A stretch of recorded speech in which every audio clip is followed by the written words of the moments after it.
Hello!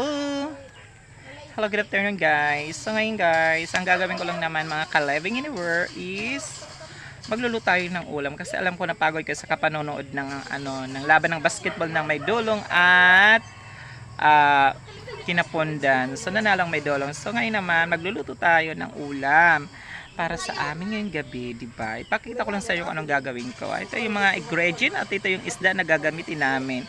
Ito yung isda na tinatawag na marang o bluefin. Tawag yan kang bluefin to, tinatawag na marang guys. Ipakita ko lang sa inyo kung ito.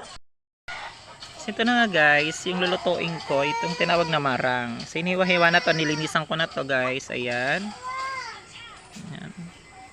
Mga laman pa naman yan guys. At ito naman yung ingredient ko. Kamatis, loya, at lemongrass, tanglad, at sibuyas. Ito na ang pichay. Ilalagyan natin ng maraming pichay. Binili ko lang to 20 pesos. Ang dami nga. Diba guys? Fresh yan. 20 pesos ang pichay. Yung lulutuin na natin. Wait lang. Abang lang guys. Lulutuin natin siya ng 30 minutes. Kasi ano to eh. Kailangan malaga ng maayos. Kasi ano to, feeling ko matanda na to, charot. Malalaki kasi to yung ano nila man eh. Kailangan maluto natin pala gaano tawag din. Pakulan mo muna natin ng matagal, 30 minutes laga. Char lang guys.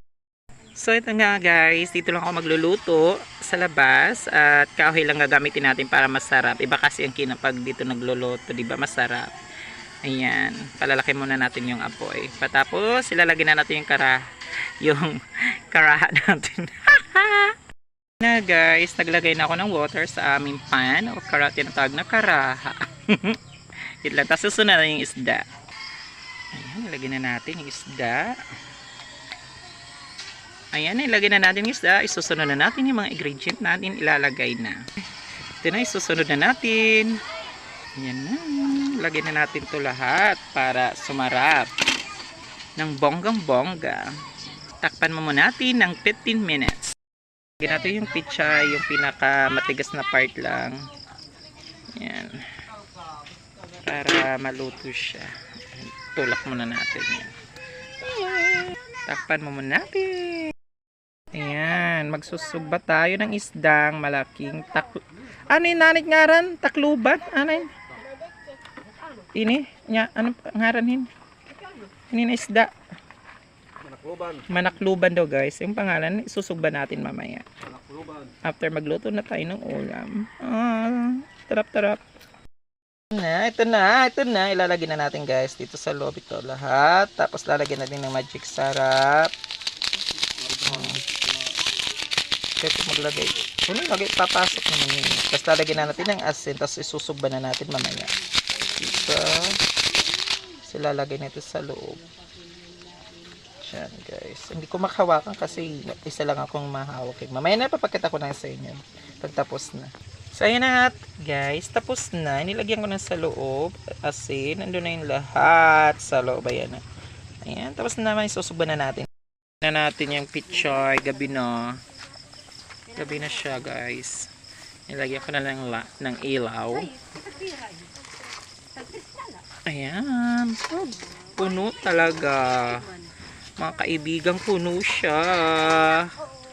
Ayan. Tapos, ano lang natin. Ganyan-ganyanin. Tapos, after that, tatakpan natin. And then, abang na lang tayo ng 10 minutes again. Yes, maglalagay na tayo ng salt.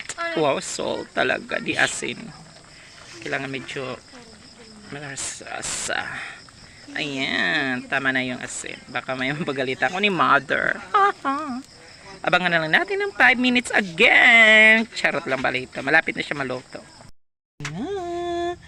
Ilagay na natin para magsuba na tayo ng fish. Na po ang ating tinulang marang o bluefin. Hello, ayun na, luto na po guys. Yung sinugba ko at tinulang isda. Ayan na nga. Ayan. Tingnan guys. Diba? Labot na niya. Sasasaw lang natin sa tuyo. At na may sili. Ayan na, perfect. Kain po tayo mga kaibigan. Sarap pa yan. At ka-living anywhere.